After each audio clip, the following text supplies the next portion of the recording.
In the back, now I'll come back over here. In the green shirt, John? You're green. The light green shirt. I'm sort of colorblind. You presented it as almost a matter of faith that spending massively to resolve an economic severe recession is a good bet. Can you give us some example in history, American or otherwise, outside of the context of a world war, where this solution has actually worked?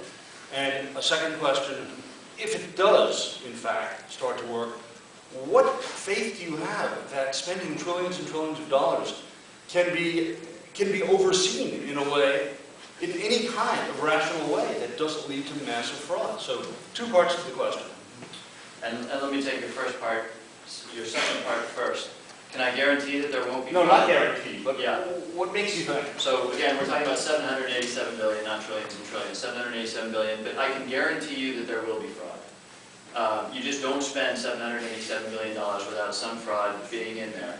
I will tell you, however, as I said before, that you will know who they are, because every dollar spent pursuant to this program, it will, for Wilton, Connecticut, and for Anchorage, Alaska, if you go on recovery.gov, you will see every project, you will see the timetable for that project, and you will see the name of the elected official who signed off on that project. So there will be fraud. By the way, there will also be stupid things done. You just don't spend that kind of money without having that happen, but you will know who they are. As John McCain says, you can make them famous. You asked for examples of, I mean, this is classic economics, right? This is Keynesian economics. You want some examples? Okay. Where does it work? Two examples, 1930s United States. No, I said outside the context of World War. Oh, well, remember, we didn't get into World War II until 1939. And it didn't work until then. It didn't work. It actually didn't work until then. We had a minimum of 15% unemployment every year up to 1939. If you look at how unemployment evolved as a result of the FDR fiscal spending plans, it actually cut unemployment about in half. Now, unemployment was at 20%, so they were still down at 11%. Japan in the 1990s. Japan spent very, very substantial amounts of money on its infrastructure. Go to Japan right now, and I'll tell you what, it'll make you a little bit embarrassed about our infrastructure. Frankly, go anywhere, it'll make you a little bit. But Japan made some classic mistakes. They made some very bad mistakes that we're trying not to replicate.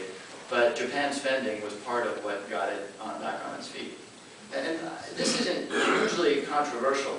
There are not a lot of economists making a case that government spending doesn't stimulate the economy. It's a question of whether it's efficient and beset by fraud or not. It strikes me that the classic argument is between massive spending on the one hand and effective tax cuts that stimulate business growth on the other.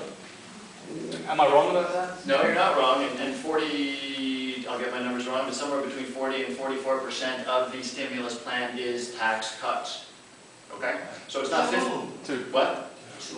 To any household making less than $190,000 a year. That's about 92% of the American population.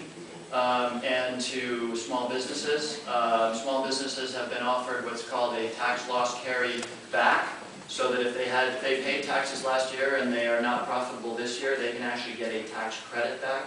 Roughly 40, 44, I forget the number, but between 40 and 45% of this $787 billion is tax cuts.